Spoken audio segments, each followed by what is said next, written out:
पहले तो मैं मैं वर्क कर रहा हूँ, जिस पोस्ट पे, जिस जगह, जिस जिले में काम कर रहा हूँ, तो मेरा दायित्व बनता है कि मैंने जो अनुभव प्राप्त किया, जो मैंने सीखा है, जो आप लोगों से वो साझा कर सकूं, ताकि आप लोग अवेयरनेस रह सको। क्योंकि जैसे जैसे समय चलता गया, जब से कानून बना, जब से अपराध में लोग इस धरती के ऊपर, जगत पे, जब से ये कानून का एक अपराध का रूप लिया है, उस समय के अनुसार ही अपराध चलते रहे। टीवी राजस्थान के खास टॉक शो में आपका स्वागत है। दोस्तों, डिजिटल दुनिया और डिजिटल क्राइम आधुनिक भारत की ये सबसे बड़ी जो उपलब्धियां भी हम कह सकते हैं कि भी आगे जो आने वाला समय है वो पूरा डिजिटल युग है। और डिजिटल युग के अंदर जिस तरह का डिजिटल क्राइम बढ़ रहा है और हर व्यक्ति उसका शिकार हो रहा है, तो आने वाले समय में हम इससे कैसे निजात पाए। और दूसरी चीज़, हम आपको इसलिए ये चीज़ बताने की कोशिश करते हैं कि जो हम आपको ये इस वीडियो के अंदर या इस पूरे इंटरव्यू के दौरान जो चीज़ दिखाना चाहते हैं, वो ये उपलब्धियां दिखाना चाहते हैं भी कि डिजिटल दुनिया के अंदर यह वीडियो आपके लिए, जो डिजिटल दुनिया में काम करते हैं उनके लिए भी खास है, और जो डिजिटल दुनिया के अंदर क्राइम करते हैं उनके लिए भी खास है। तो आप सभी को इस वीडियो को बड़े ध्यान से देखना चाहिए और ये समझना चाहिए कि कैसे हम लोग आज इस दुनिया में हम जी रहे हैं, हर तरह से आगे बढ़ रहे हैं, तो उसमें किस तरह के हमें सावधानियां रखनी चाहिए और कैसे हमें आगे मार्गदर्शन मिलता रहे और किस तरह हमें आगे बढ़ता रहना चाहिए डिजिटल दुनिया के अंदर।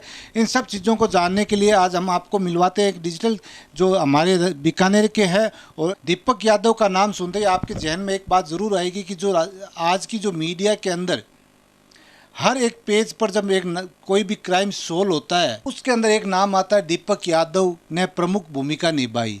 तो आप समझ सकते हैं कि इस व्यक्ति के व्यक्तित्व में वो गुण है, और एक छोटे से गांव से निकला हुआ व्यक्ति और उपलब्धियों का खजाना, उपलब्धियों में छोटी सी उम्र में इतनी सारी उपलब्धियां लेकर जब कोई व्यक्ति आगे बढ़ता है, तो निश्चित तौर पर हमें ये जानने का हक होता है उस व्यक्ति के बारे में कि उस व्यक्ति ने कैसे यहाँ तक पहुँचे, और उनके द्वारा हम ये भी जानने की कोशिश करेंगे कि कैसे उन्होंने इस एक्सपर्ट के रूप में भूमिका निभाते हुए कितने क्राइम, इन सब को जानने के लिए दीपक जी यादव, आपका टीवी राजस्थान में बहुत बहुत स्वागत है। धन्यवाद।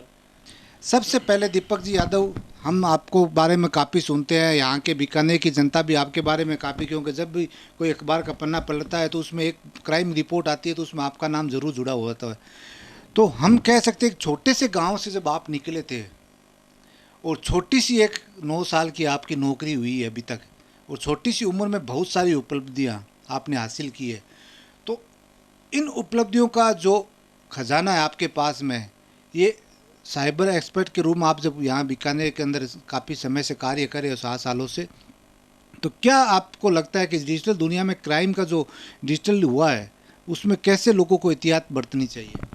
सबसे पहले तो मैं वर्क कर रहा हूँ, जिस पोस्ट पे, जिस जगह, जिस जिले में काम कर रहा हूँ, तो मेरा दायित्व बनता है कि मैंने जो अनुभव प्राप्त किया, जो मैंने सीखा है, जो आप लोगों से वो साझा कर सकूं, ताकि आप लोग अवेयरनेस रह सको। क्योंकि जैसे जैसे समय चलता गया, जब से कानून बना, जब से अपराध में लोग इस धरती के ऊपर, जगत पे, जब से ये कानून का एक अपराध का रूप लिया है, उस समय के अनुसार ही अपराध चलते रहे।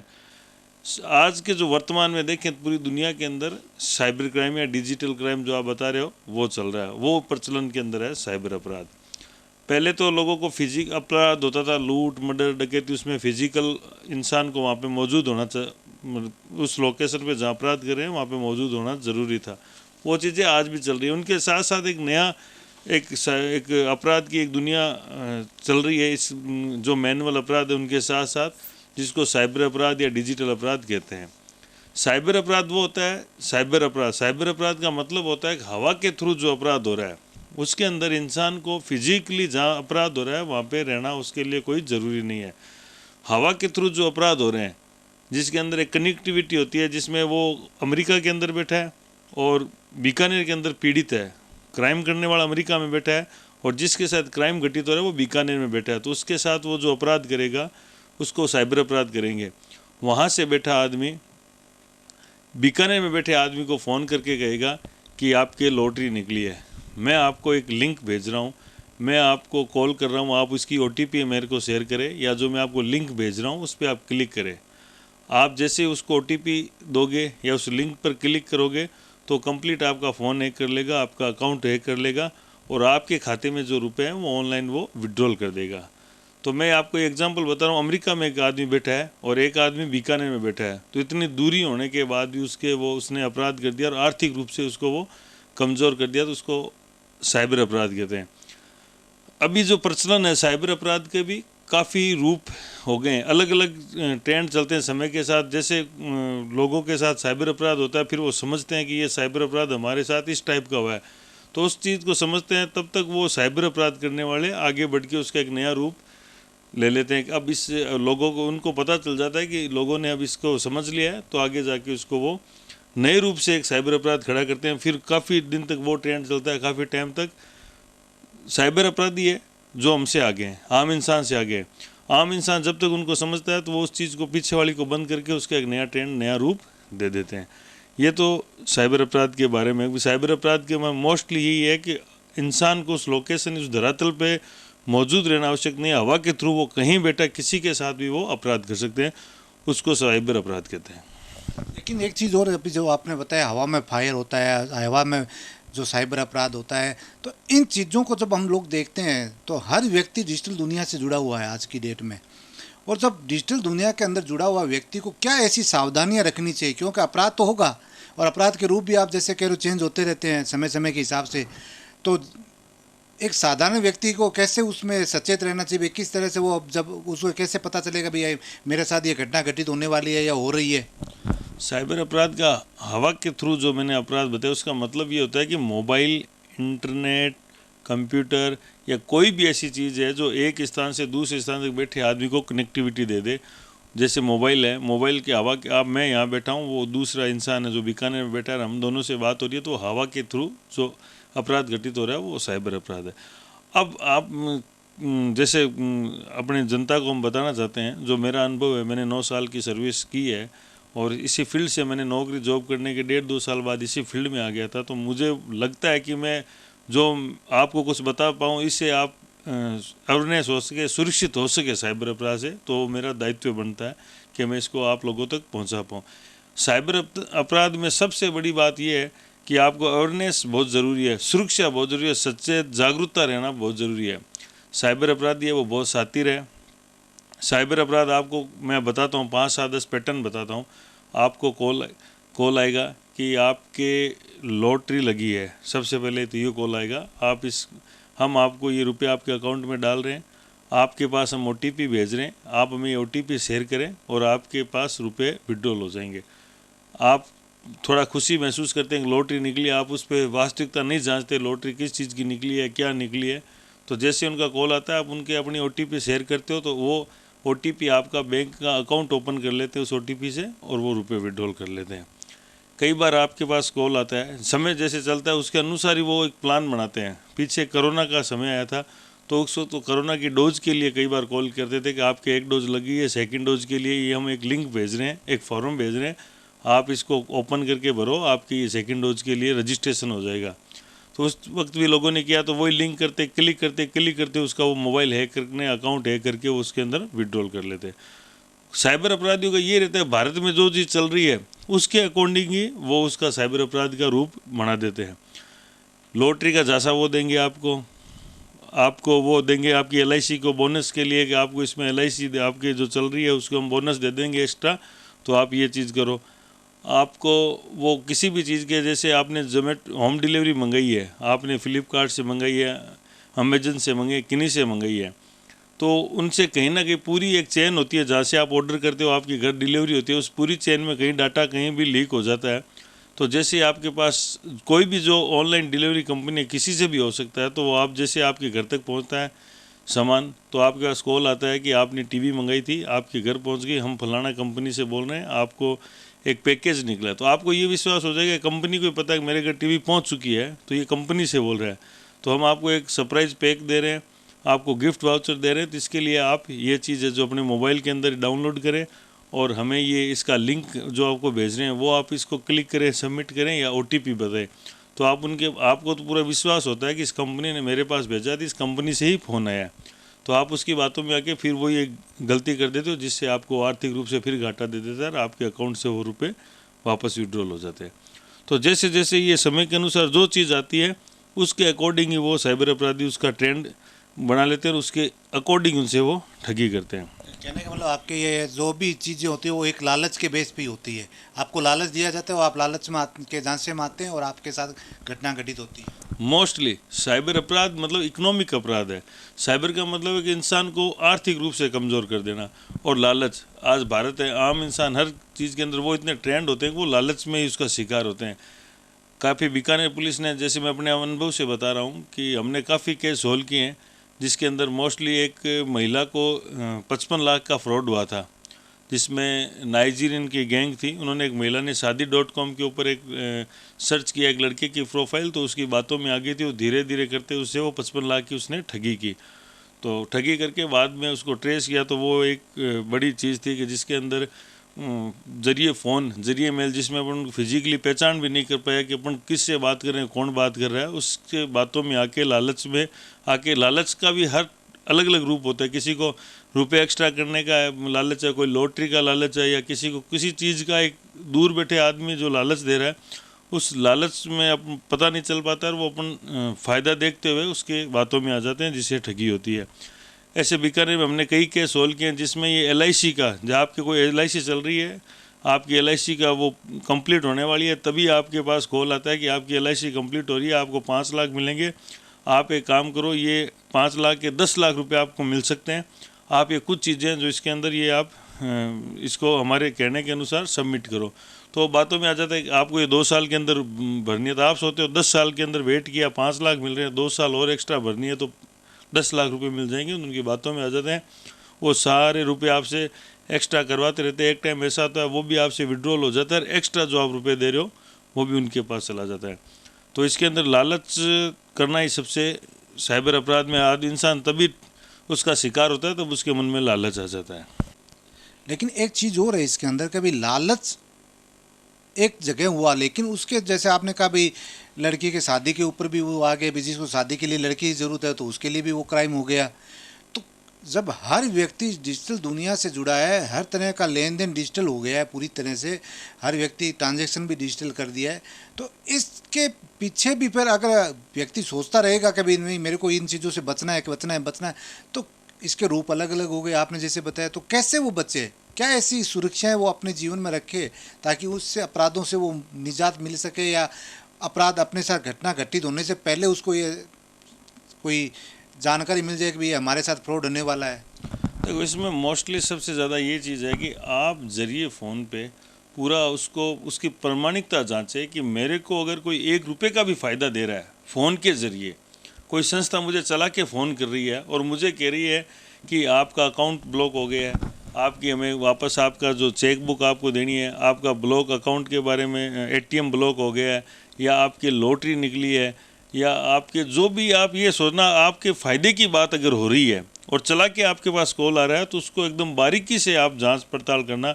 क्योंकि मुझे नहीं लगता है कि आज के समय कोई चला के अपने को कोई फ़ायदे की चीज़ है, जो फ़ोन करते हैं लोग, जो फ्रॉड वाले, तो चला के जब कॉल करते हैं तो अपने को पूरा अलर्ट रहना चाहिए कि कोई भी संस्था है जो ऐसे कॉल नहीं करती है कि आपको कोई फ़ायदा हो रहा है या आपकी चीज़। बैंक के अंदर हम जाते हैं, अगर अपना ATM ब्लॉक होगा या कुछ खाते में कोई डिस्टर्ब, टेक्निकल कोई प्रॉब्लम आएगी तो बैंक में फिजिकली अपने को जाना पड़ता है। कभी बैंक फ़ोन करके ये नहीं कहेगा कि आपका ATM ब्लॉक हो गया, ये चीज़ है। किसी भी सूरत में अवेयरनेस यही ज़रूरी है कि आपको अगर 1 रुपये का भी फ़ायदा हो रहा है फ़ोन के ज़रिए तो आप इसकी पूरी जांच पड़ताल करें। आप जब सर्च करते हो टोल फ्री नंबर तो वहाँ पे प्रमाणिकता ज़रूर देखें। टोल फ्री नंबर जैसे भी किसी कंपनी का आप सर्च करते हो, वहाँ पे भी ये जो साइबर फ्रॉड का एक बहुत बड़ा जाल बन चुका है, वो अपने नंबर वहाँ पे टोल फ्री टाइप के आपको दिखेंगे, वो डाल के रखते हैं। आप बिना, एक बार आपने कोई किसी भी कंपनी का कस्टमर केयर के लिख के एंटर किया, एक नंबर आ गया, उस पर कॉल किया, वो साइबर अपराधी होते हैं, उनके पास कॉल चला जाता है। हर चीज़ की प्रमाणिकता आपको देखनी है, उसके बाद ही उस पर आगे काम करना है। और आपको किसी भी सूरत के अंदर किसी भी फ़ायदे की जब बात आती है तो उसमें आपको बचाव करते हुए, पूरी उसकी प्रमाणिकता जांचते हुए, उसको अच्छी तरह से ढंग से देख के चेक करके उसके बाद इस चीज़ को आगे बढ़ाना है। लेकिन दीपक यादव की उपलब्धियों के बारे में हम जब बात करेंगे तो काफ़ी कम समय जो आपने सर्विस का जो 9 साल दिया है पुलिस के अंदर, तो 9 सालों के अंदर आपने कम से कम 7 साल साइबर के अंदर आप काम कर रहे हैं यहाँ पे बीकानेर संभाग के अंदर। तो बीकानेर संभाग में एक लूट 2017 के अंदर एक क्राइम हुआ था। 12 राज्यों के से ज़्यादा की पुलिस उसको सर्च कर रही थी। महिला जो पुरुषों को विदेश में नौकरी का झांसा देने वाले था, तो उसको सोल आउट आपने किया था उस क्राइम को 2017 के अंदर। तो उस क्राइम के बारे में कहते हैं जब देश के अलग अलग राज्यों की पुलिस उसको सर्च कर रही थी और वो अपराधी इतने शातिर थे कि नौकरी का झांसा दे के लाखों रुपए की ऐंठ रहे थे लोगों से, तो उसको आपने कैसे सॉर्ट आउट किया था और उसमें कैसे आपने जो सफलता प्राप्त की थी? मेरे को अच्छे से याद है। मेरे लिए वो केस एक बहुत ही स्पेशल केस है जो हमेशा मेरे लिए मेमोरेबल रहेगा। 2017 की बात है कि अप्रैल 2017 की बात है। कोर्ट गेट थाना क्षेत्र के अंदर एक मुकदमा दर्ज हुआ जिसमें गुजरात की 2 महिलाओं ने मुकदमा किया कि हमने गुजरात के अंदर एक एड पढ़ा था, विज्ञापन पढ़ा था अखबार में। उसमें लिखा होता है कि जर्मनी के अंदर आपको सर्विस मिल जाएगी, आप बीकानेर अपने डॉक्यूमेंट लेके आएँ और ये वेरीफाई करें, अकाउंट के अंदर 1-1 लाख रुपए आपके होने ज़रूरी है ताकि हम वहाँ पे विदेश में आपकी हैसियत बता पाएंगे कि इसके अकाउंट में ये चीज़ है। वो महिलाएं आती है एक होटल के अंदर, यहाँ पे निजी होटल में वो रुकते हैं। उनको बेहोश जो चीटर है, जो फ्रॉड करने वाला होता है, जो पिछले कई सालों से देश के अलग अलग स्टेट में उसने इसी के अकॉर्डिंग ही जो फ्रॉड किए थे, वो जाके महिलाओं को रुपए लेके उनके एटीएम डॉक्यूमेंट सब लेके वो बेहोशी की हालत में करके उनको मेडिसिन देके वो बेहोश हो जाती है और यहाँ से वो फरार हो जाता है।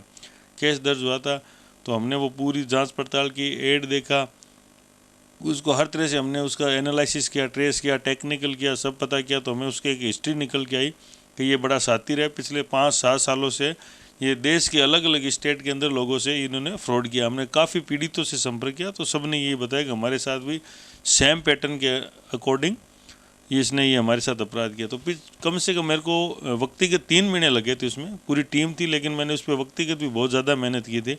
3 महीने लगे थे। 3 महीने के बाद मुझे वो ट्रेस हुआ था आदमी, और उसको हिमाचल के ऊना से मैंने और मेरी टीम ने जो मेरे साथ गई थी, उन्होंने ऊना के एक होटल से हमने गिरफ्तार किया। गिरफ्तार करने के बाद उसका वापस पूछताछ किया तो पूरा कंप्लीट सारी चीज़ें उजागर हुई। तो उसमें उसने बताया था, एक एक रिकॉर्ड हमने देखा था कि 7 सालों के अंदर उसने 12 स्टेट के कम से कम 500 लोगों के साथ उसने फ्रॉड किया था। और उसके पास सारी चीज़ें फर्जी थी, सारे दस्तावेज फर्जी थे। उसके पास काफ़ी लग्जरी गाड़ियाँ थी, वो फर्जी दस्तावेज से ली हुई थी। जितने भी उसके पास डॉक्यूमेंट हैं वो सारे फर्जी थे। इससे जुड़ा हुआ एक मुकदमा हैदराबाद के अंदर हुआ था, उसी वक्त पैरेलल चल रहा था, जिसमें 26 लाख रुपए उसने एक विड्रॉल कराए थे महिला से। तो वो भी उसके साथ गिरफ्तार हुआ था। तो वहाँ के कमिश्नर साहब ने मुझे वहाँ पे बुला के रिवार्ड से सम्मानित किया था। लेकिन आपकी जो उपलब्धियां हैं वो काफ़ी बड़ी हैं और हम हर उपलब्धि पर चर्चा करेंगे तो काफ़ी समय लगेगा। लेकिन कुछ एक उपलब्धियां हैं जो जैसे 55 लाख की एक महिला जो नाइजीरिया के ठगी थी, उसके बाद में 50 लाख की एक महिला के साथ वो जीवन बीमा के रूप में एक जो ठगी हुई थी, तो इनके बारे में आप क्या कहेंगे, कैसे ये ठगियाँ हुई थी? कंप्लीटली ये जीवन बीमा वाली मैंने आपको बताई दी कि लोग ये फ्रॉड करते हैं। आप कहीं ना कहीं आपका डाटा लीक हो जाता है कि इनकी ये पूरी LIC जो चल रही है, जो जीवन बीमा पॉलिसी है, वो कंप्लीट होने वाली है। जैसे ही कंप्लीट होने के पास आती है तो आपके पास एक फ़ोन आता है कि हम इस LIC से बोल रहे हैं, आप कितने रुपए मिलेंगे, लेकिन आप 2 साल इसको और आगे बढ़ाओ ताकि इससे डबल आपको रुपए मिल जाएंगे। इस टाइप से इनका सेम पैटर्न रहता है। अलग अलग लोगों को ये चुनते हैं और लोग इनके झांसे में आ जाते हैं, ये ठगी करते हैं। तो हर चीज़ में कोई भी कॉल आ रहा है, किसी चीज़ का आ रहा है जिससे अपने को फ़ायदा जुड़ा हुआ है, उसमें आपको पूरा कंप्लीट प्रामाणिकता उसकी जांच नहीं है। मैं इसमें एक चीज़ बता देता हूँ, जो 2-3 नई चीज़ चल रही है साथ में, क्योंकि ये मेरा दायित्व है कि मैं लोगों को इससे जागरूक कर सकूँ आपके चैनल के माध्यम से। फेसबुक पे एक ट्रेंड चलता है कि किसी के फेसबुक की एक रिक्वेस्ट आती है अपने पास और वो अपने को मैसेज करता है कि मैं किसी स्थिति के अंदर फंसा हूँ, इमरजेंसी में फंसा हूँ, आप मुझे 5,000 10,000 रुपये दो। तो वो जैसे इमरजेंसी का नाम लेता है तो उसको बिना वेरीफाई किए हुए सामने वाला जो उसका फेसबुक का फ्रेंड होता है वो उसको 5-10,000 रुपये या 20,000 जो भी है वो उसको उसमें फ़ोनपे या पेटीएम जैसे भी उसको कर देता है। कुछ देर बाद वो उसको फ़ोन लगा के पूछता है कि आपको रुपए मिल गए। तो वो तो ये बताता है, जिसके पास ओरिजिनल जो होता है वो कहता नहीं, मैंने ना आपसे रुपए मांगे थे ना कोई और। तो वो वहाँ पे जो साइबर अपराधी है वो एक फेक, जैसे मेरे नाम की फ़ेक बनाई प्रोफाइल और मेरे से जो मेरी फेसबुक ओरिजिनल है उससे फ्रेंड उठाए, फेक जो नकली फेसबुक बना के उसको ऐड किया और उनसे वो रुपये मांगे और उनमें किसी ने डला दिया तो वो एक फ्रॉड हो गया। तो ये देखना, फेसबुक पे जब कोई रुपये मांग रहा है आपसे, वो भी आपको चेक करनी है। आपके पास कोई कॉल आ गया कि मैं ये बोल रही, ये मैं इसी स्थिति में इमरजेंसी में हूँ, मुझे रुपये चाहिए, तो आप अनजान नंबर से कि मैं फलाना बोल रहा हूँ, जैसे मैं मेरा नाम लेके भी मैं किसी मेरे दोस्त को फ़ोन कर रहा हूँ एक अलग नंबर से जो उसके पास सेव नहीं है कि मेरे को मैं इमरजेंसी में 5,000 रुपये डलाओ, तो आपका दायित्व बनता है आप उसके ओरिजिनल नंबर पे कॉल ज़रूर करना और पूछना कि आप ही मांग रहे हो क्या। तो ये चीज़ें, ये सारी अवेयरनेस, ये बचाव है कि आपको फेसबुक के ऊपर, जीमेल के ऊपर, व्हाट्सएप के ऊपर किस तरह से भी कोई फ़ायदे की चीज़ आए तो उसको आप एकदम बारीकी से आपको जांचना है, उसके बाद ही उसके ऊपर कोई एक्शन लेना है। देखिए, बीकानेर संभाग के अंदर एक 2020 के अंदर एक बहुत बड़ी लूट हुई थी हनुमानगढ़ संग्रिया के अंदर, बैंक रॉबरी जिसको हम कह सकते हैं। तो उसकी में भी कहते हैं भाई कि बैंक लूट में भी इतने आरोपी शातिर थे जिन्होंने बैंक लूट के अंजाम दिया और काफ़ी समय तक वो चर्चा का विषय रहा। मीडिया के अंदर भी लोगों ने काफ़ी कयास भी लगाए, मिली भगत के भी इशारे हुए बैंक कर्मचारियों के। तो उसको कैसे सॉर्ट आउट किया, उसमें क्या निकला था? वो भी बड़ी स्पेशल घटना थी मेरे लिए। मैं जैसे टर्निंग कांस्टेबल से हेड कांस्टेबल की टर्निंग करके आया, आते ही आईजी साहब ने मुझे कहा कि ये काम तेरे को ये करना है और जाके वहाँ पे हनुमानगढ़ के अंदर एक बड़ी लूट हुई है तो इसको ट्रेस आउट, तेरे से जो तू कर सकता है वो तेरे को काम करना है। तो मेरे के लिए भी एक नई चीज़ थी। फिर बड़े सभी अफसरों ने मेरे ऊपर विश्वास किया तो मेरे लिए एक चैलेंज था। मैं हनुमानगढ़ गया, वहाँ पे सारी चीज़ मैंने देखी, पूरी क्या घटना थी, घटनाक्रम, वहाँ पे जो लोकेशन थी घटना की, वो जाके चेक की। तो मुझे टेक्निकल रूप से काम दिया गया था कि आप एक टेक्निकल इसमें क्या कर सकते हो, जिससे क्या ट्रेस आउट कर सकते हो। मैंने देखा वहाँ पे 3-4 लोग थे जो सरदार के लुक में थे, उनके पगड़ी बंदी हुई थी। वो 1 घंटे 2 घंटे वहाँ पे रुकते हैं, बैंक में एंटर होते हैं, 1,13,00,000 रुपये, और एक मैनेजर कैशियर होता है उसकी गाड़ी लूट के वो फरार हो जाते हैं। करीब मैंने 1.5 महीने तक उस पर लगातार काम किया। फिर टेक्निकल जो मैं काम करता हूँ उसके अकॉर्डिंग मुझे कुछ सुराग मिले तो मैंने उस सुराग को आगे बढ़ाते उसको वेरीफाई किया। वेरीफाई करके मैंने अधिकारियों को बताया तो उसके अंदर वो वारदात ट्रेस आउट हुई। तो उसमें वो पंजाब के अलग अलग लोग थे जिन्होंने एक नकली अपना रूप बनाया, जो सरदार बने। उन्होंने दाढ़ी लगाई, पगड़ी पहन के एक ऐसा अपना गेटअप चेंज किया जिससे कभी पकड़ में नहीं आ सके, और उन्होंने लूट की थी। लेकिन मेरे लगातार 1.5 महीने तक मैंने मेहनत की और जो मेरे से काम करके मेरे को पूरा उन पर 3-4 लोगों को चिन्हित करके मैंने दिया। पुलिस टीम ने उनको उठाया, उनसे पूछताछ की तो उन्होंने वो वारदात स्वीकार की करना। तो मेरे लिए बड़ी खुशी की बात है कि मैंने बीकानेर के साथ साथ रेंज स्तर पे हनुमानगढ़ ज़िले के अंदर ये एक बड़ी वारदात को ट्रेस आउट किया, जिसको मुझे राज्य PHQ लेवल पर भी मुझे उसमें पुरस्कार दिया था DG साहब ने। बीकानेर जिले के अंदर 7 सालों में 70 से ज़्यादा जो केस आपने सॉर्ट आउट किए थे, केस का सफलता प्राप्त की केसों के अंदर, उसमें एक सबसे बड़ा अभी जो चर्चित केस था चप्पल गैंग का, जिसमें नौकरी में जो चप्पल से द्वारा नकल मारने का केस था, जो कहते उसके तार भी विदेशों तक जुड़े हुए थे। तो ये जो नकल का नया ट्रेड चला शुरू हुआ था बीकानेर के अंदर या राजस्थान के अंदर, उसको कैसे आपने सफलता पाई? क्या उसमें निकला ऐसा कि लोगों को ये पता चले भी चप्पल गैंग के माध्यम से कैसे वो चप्पल में क्या लगाते, कैसे उन्होंने उसमें सुराग पा के कैसे वो उसको नकल करते थे? इसके अंदर काफ़ी जो वैकेंसियाँ चल रही थी, राजस्थान में भी वैकेंसी पीछे खूब चली थी। काफ़ी बेरोज़गार लोग इसमें नौकरी लगने का प्रयास कर रहे थे। कहीं ना कहीं छोटे बहुत इनपुट आते रहते थे कि कहीं कोई लोग नकल के भी ये चीज़ें बीकानेर के अंदर इस्तेमाल कर रहे हैं, लोगों को इसका फ़ायदा दिला रहे हैं। तो काफ़ी हमने हमारी टीम के साथ हमने बहुत सतर्कता रखते हुए काफ़ी नज़र हमने बना रखी। तो सब इंस्पेक्टर का एग्ज़ाम आया, रिट का एग्ज़ाम आया, पटवारी का एग्ज़ाम आया। तीनों एग्ज़ाम में हमने नकल करवाने वाले गैंग को पकड़ा, और जो काफ़ी समय से ये नकल करवा रहे थे उनके जो मुख्य जो गैंग सदस्य चलाने वाले थे उन लोगों को भी पकड़ा। एक रिट का एग्ज़ाम हुआ था, उसके अंदर एक नया ट्रेंड आया था, वो काफ़ी अपने भारत लेवल पे भी उसमें काफ़ी चर्चा हुई थी कि चप्पल के थ्रू, चप्पल में डिवाइस लगा के और नकल करवाना, जिससे कि एक आम इंसान को, जो वहाँ पे आम इंसान जा रहा है, चप्पल में जा रहा है, वहाँ पे जो टीम लगी हुई होती है, किसी टाइप की भी टीम है जो चेकिंग होती है, जो परीक्षा करवा रही है, जो वहाँ ड्यूटी है, तो चप्पल पे किसी के नज़र नहीं पड़ती है। उन्होंने चप्पल के अंदर एक ऐसा डिवाइस फिट कर लिया था जिसके अंदर एक सिम लगती है, और दूर बैठा आदमी वो कॉल करता है, ऑटोमेटिक रिसीव हो जाती है उन चप्पल में इन पे कॉल, और एक ईयर पीस होता है मक्खीनुमा, वो उसके कान में रहता है। तो वहाँ से दूर बैठा आदमी उसको आंसर बोलेगा और उसको सुनाई देगा, तो उसका वो पूरा पेपर हल हो जाता है। वो हमने पकड़ी थी गैंग को, और चप्पलें भी बरामद की, काफ़ी उपकरण बरामद किए थे। बड़ी एक ऐसी स्थिति एक लगा था कि हमने काफ़ी लोगों को जो चीटर है उनको रोका है, एक जो लगने के योग्य थे वो लोगों का नंबर उसमें आएगा। तो पूरी गैंग को हमने पकड़ा था तीनों एग्ज़ाम में। देखिए, इसमें जो चप्पल की कॉस्टिंग काफ़ी चर्चा में रही थी कि काफ़ी महंगी चप्पल होती है वो बनाने में, तो वो एक नौकरी के लिए इतनी बड़ी महंगी चप्पल। नौकरी के लिए जो नई तैयारी कर रहे हैं, जो गलत रास्ता चुन लेते हैं, उनके लिए तो कोई विशेष है नहीं। काफ़ी चर्चा में चली थी, काफ़ी लाखों रुपए उसकी मीडिया में रहा था, काफ़ी रेट बताई थी, उन्होंने लिए थे लोगों से, काफ़ी बड़ी मात्रा में लोगों से उन्होंने रुपए लिए थे नकल कर, लेकिन हमने उनको उसमें सफल होने नहीं दिया, पहले उनको हमने रोक लिया, पकड़ लिया। नकल, लूट, डकैती या साइबर क्राइम, तो क्राइम का जो एक क्राइम जो पहले होता था जिसमें लोग ये जानते थे भी अपराधी के यहाँ पे एक चस्पा नोटिस होता था और वहाँ से उसको अपराधी को पकड़ने के लिए 4 दिन के मूल्य पे आपको यहाँ पे हाजिर होना है, और अब जो है वो एक नोटिस भी मेल के द्वारा जाता है या क्राइम करने वाला व्यक्ति भी कहीं और होता है। तो ये जो अपराधों के अंदर जो चेंज हुआ है, इसको आप किस तरह से देखते हैं? पहले पकड़ना आसान होता था या पकड़ना आसान है?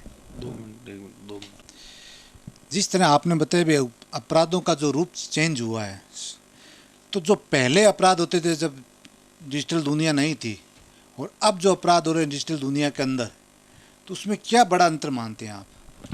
एक बहुत बड़ा अंतर आ गया। तो पहले जब अपराध हो रहा था, काफ़ी समय से अपराध चल रहा है, तो इसके अंदर इंसान को फिजिकली उस जहाँ अपराध कारित कर रहा है वहाँ पे मौजूद होना ज़रूरी होता था। सबसे बड़ा तो यही फ़र्क है। कहीं भी लूट है, मर्डर है, डकैती है, कोई भी अपराध है, जो उस इंसान जहाँ उस पर जाएगा वो अपने हाथ से वो करेगा, उसके बाद वो अपराध घटित होगा। और अब जो डिजिटल या जो साइबर है, तो उसके अंदर नहीं है मैं उधरामसर गाँव या बीकानेर के अंदर बैठा हूँ और मेरे साथ अपराध हो रहा है, तो सामने वाला आदमी भी मैं हूँ वहीं होना उसका ज़रूरी नहीं है। वो कलकत्ता में बैठ के भी मेरे साथ अपराध कर सकता है। आर्थिक अपराध है, जो साइबर से जो जुड़ा हुआ अपराध है वो मोस्टली आर्थिक अपराध है। साइबर से वो अपराध कर रहे हैं दूर बैठे, तो उसको आर्थिक नुकसान पहुँचा रहे हैं, वही है। पकड़ने की बात है तो अब तो खूब, पहले भी जैसे मैनुअल अपराध थे तो पकड़ते थे लोग। वो जैसे लोग अपराधी करके एक फिक्स होता था कि उनका ठिकाना कि यहाँ अपराध कर दिया तो यहाँ जाएंगे, तो उनको पुलिस है, जो भी एजेंसी है, वो उनको वो पकड़ लेती है। जैसे जैसे युग बदल रहा है, युग बढ़ रहा है, तो वैसे वैसे अपराधी ने भी अपना वो जाल काफ़ी आगे बढ़ाया है। तो पुलिस ने भी काफ़ी ऐसी चीज़ें मिली है जिसको वो पकड़ती है। तो वो जैसे समय चलेगा, जैसे अपराधी और पुलिस दोनों ही चलते रहेंगे साथ साथ, और वो पकड़ में आते रहेंगे। अपराध करेंगे तो वो एक समय लग जाता है, लेकिन जो अगर अपराध करेगा तो वो पकड़ में ज़रूर आएगा। और चीज़ अपने जाने से भी हर व्यक्ति, जैसे आपने कहा परिवार के लोग पुलिस में थे और आपने भी पुलिस में जाने की सोची थी, लेकिन इसके साथ ही पुलिस के अंदर भी कई पद होते हैं। आपने पदोन्नति जो 2019-20 में आपको 19 में आपको मिली थी, तो आगे और क्या आगे आप कहाँ पे जाना चाहते हैं और कैसे आगे देश जनता की सेवा करना चाहते हैं? कंप्लीट मैं पुलिस में लेके जनता की सेवा करने के लिए इसमें भर्ती हूँ, तो जनता की सेवा करना चाहता हूँ। और मेरे द्वारा कोई भी काम किया हो पुलिस के अंदर और उससे जनता को फ़ायदा मिले या जनता की सेवा हो या जनता को रिलीफ मिले, तो मेरे लिए एक बड़ी विशेष बात है। तो मैं किसी नौकरी के अंदर जहाँ स्थान जिस जगह रहूँगा, तो मैं जनता की सेवा ही करने का पूरा प्रयास करूँगा। देखिए, आज हमारे जब आपकी उपलब्धियों की हम जब पड़ताल करते हैं यहाँ से, तो काफ़ी आपको पुरस्कार मिले हैं, काफ़ी अवार्ड आपसे आप सम्मानित हुए हो, जिसमें भी हाल ही में आपको डीजीपी डेस्क का भी एक पुरस्कार मिला है, जो बीकानेर में कहते हैं कम ही लोगों को वो उपलब्ध होता है। तो इस तरह आपने काफ़ी जो उपलब्धियाँ हासिल की है और काफ़ी क्राइम को आपने सॉल्व आउट सफलता प्राप्त की है। तो हमारे युवा दर्शक ये जानने की कोशिश करते हैं भाई, साइबर क्राइम हुआ, साइबर के बाद में आपने जिस तरह से उसको सॉल्व आउट किया, तो हमारे युवाओं को आप क्या मैसेज देंगे? क्योंकि दर्शक इस बात के लिए भी जानने जाते हैं भी हमारे साथ क्राइम हुआ तो भी हमें ये चीज़ को जानना ज़रूरी है कि भाई क्राइम को कैसे रोका जाए। दूसरी चीज़ ये होती है, जो अपराधी होते हैं वो भी ये जानने की कोशिश ज़रूर करते हैं भी जब क्राइम का रूप बदलता है तो हमें कैसे चेतना रखनी चाहिए कि आगे कैसे क्राइम करना चाहिए। तो आप हमारे दर्शकों को क्या संदेश देंगे? मेरी ओर से तो यही है, मैं अपने जॉब के अकॉर्डिंग जो मैंने कुछ सीखा है, समझा, उसके अकॉर्डिंग आपको बता पाऊँगा कि आपको जागरूक रहना है।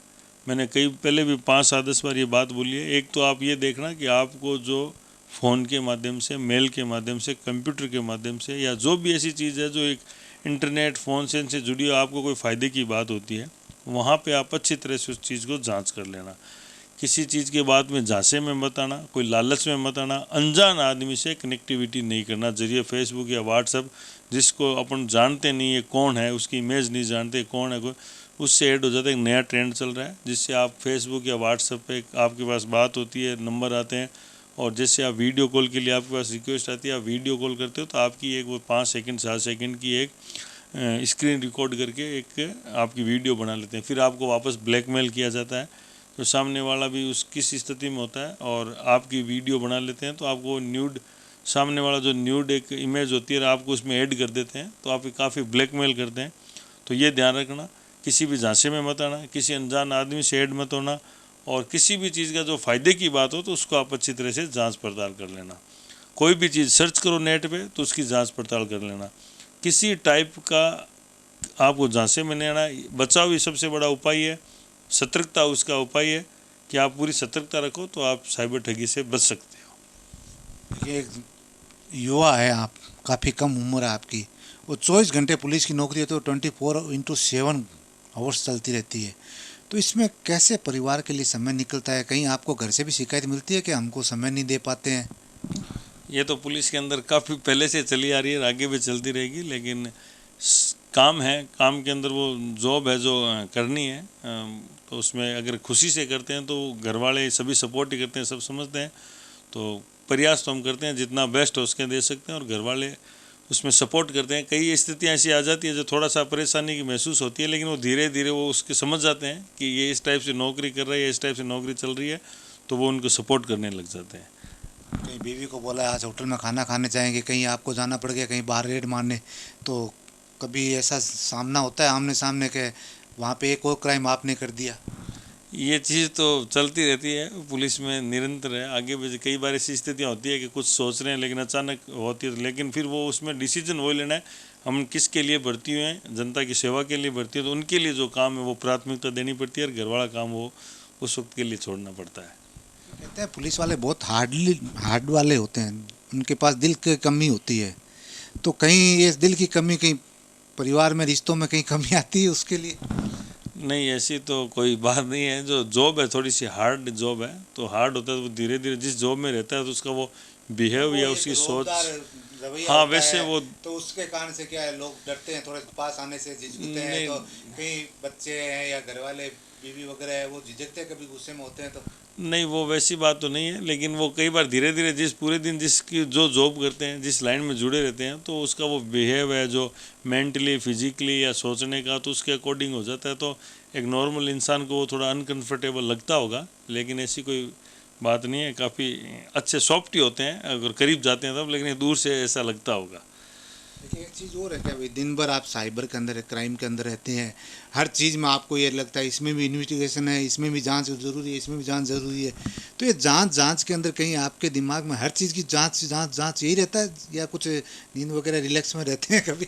नहीं, जब काम का टाइम होता है तो काम करना पड़ता है, जब रिलैक्स होता है तो रिलैक्स में भी रहना पड़ता है, लेकिन कई चीज़ ऐसी कई बार मेरे व्यक्तिगत चलती रहती है। कोई चीज़ जब तक वो कंप्लीट नहीं हो जाती है तो हर वक्त वो मेरे माइंड में रहती है कि ये चीज़ कंप्लीट नहीं हुई है, इसको ट्रेस नहीं किया है, इसके लिए अपने को ये प्रयास करने। तो वो जब एक ऐसा एक मैटर हो जाता है जो गंभीर होता है, जो ऐसा लगता है कि अपने को ट्रेस करना है, तो वो बातें माइंड में रहती है, बाकी नॉर्मल चीज़ें चलती है सारी। एक चीज़ और, अभी जो बच्चों के पास जो मोबाइल आ रहे हैं और जो गेम आ रहे हैं बड़े बड़े अलग अलग टाइप के, जो जिससे भी क्या है बच्चों के भी अंदर क्राइम की भावना बढ़ने लगती है, तो उसका भी कुछ पारिवारिक तौर पे आप मैसेज देंगे लोगों को भी, बच्चों के पास कितनी उम्र में मोबाइल रहना चाहिए या कितना उनको मोबाइल का यूज करने के लिए देना चाहिए?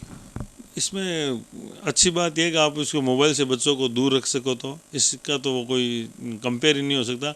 उसके बाद भी अगर आपने बच्चों ने जो इस जो समय चल रहा है उसके अंदर वो बच्चों की एक डिमांड होती है, बच्चों को मोबाइल दे दिया, तो देने के बाद आपका भी यही दायित्व बनता है कि वो उस बच्चा उसका उपयोग कैसे कर रहा है।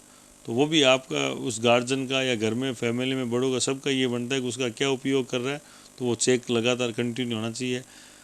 इंसान खुद के मोबाइल में बिजी हो जाता है तो वो देख ही नहीं पा रहा है कि घर में दूसरे जो मोबाइल है उसके अंदर वो क्या कैसे उपयोग हो रहा है। तो उसके अंदर भी ये ठीक है, क्राइम हो रहे हैं, काफ़ी ऐसे भी क्राइम आए हैं सामने। तो यही है कि अगर आपके पास बच्चे मोबाइल है तो आप उन पर पूरा वॉच रखें कि उस पर वो उसका उपयोग कैसे ले रहे हैं। लेकिन अभी जो चीज़ें आपने काफ़ी क्राइम के बारे में बताई, साइबर और डिजिटल दुनिया के बारे में बताई, लेकिन हम कुछ पर्सनली आपसे भी एक चीज़ जानना चाहते हैं। भी आप गांव से निकले थे और ये 7-10 सालों की जो आपने 9 साल आपकी नौकरी को कल पूरे हो रहे हैं, तो इन उपलब्धियों को आप अपने किस रोल मॉडल के आधार पर कंपेयर करेंगे? भाई आपका रोल मॉडल कौन है इसके अंदर? मैं एक पुलिस फैमिली से जुड़ा हूँ।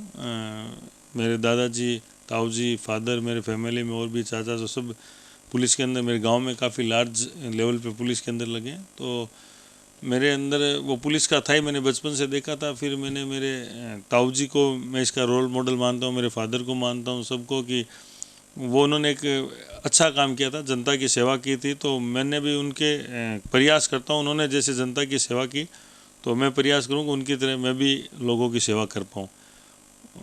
मेरा जो काम है उस काम के अकॉर्डिंग मैं जनता की सेवा कर पाऊँ।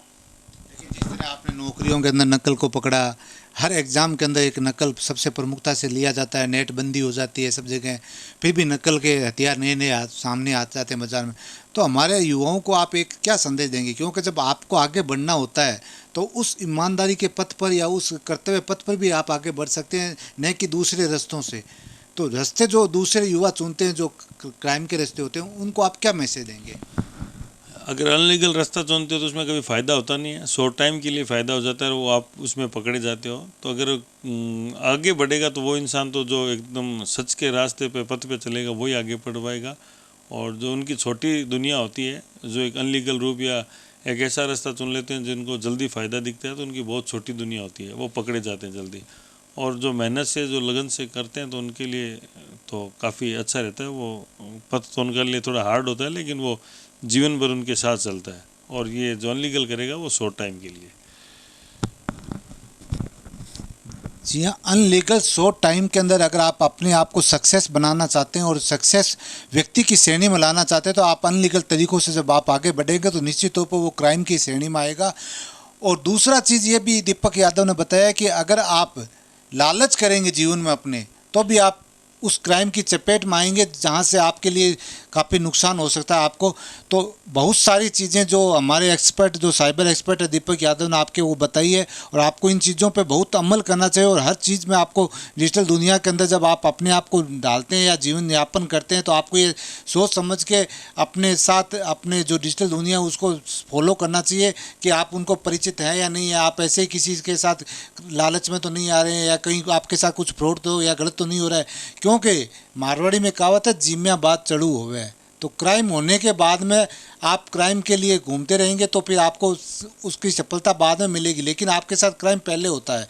तो इसलिए सबसे ज़्यादा, जैसे उन्होंने बताया, पुलिस की हेल्पलाइन, साइबर क्राइम की हेल्पलाइन भी आपको बताई है। तो ये सब चीज़ें जो आपके लिए जागरूकता के लिए हमें ये बताना ज़रूरी था आपको, और एक्सपर्ट से मिलवाना भी इसलिए ज़रूरी था क्योंकि आपको इन चीज़ों के बारे में सावधानी रखनी चाहिए और आगे बढ़ना चाहिए। और ख़ास से उन अपराधियों के लिए भी एक मैसेज है कि आप चाहे कितने भी अपने आप को चतुर मानिए या नए नए रूप में आप अपराध करने की कोशिश भले कीजिए, लेकिन पुलिस के हाथ बहुत लंबे होते हैं और कानून की गिरफ्त में आप आज नहीं तो कल ज़रूर आएंगे। बहुत बहुत धन्यवाद दीपक जी यादव, आपने अपना कीमती समय दिया, इसके लिए सर आपका बहुत बहुत धन्यवाद। Thank you.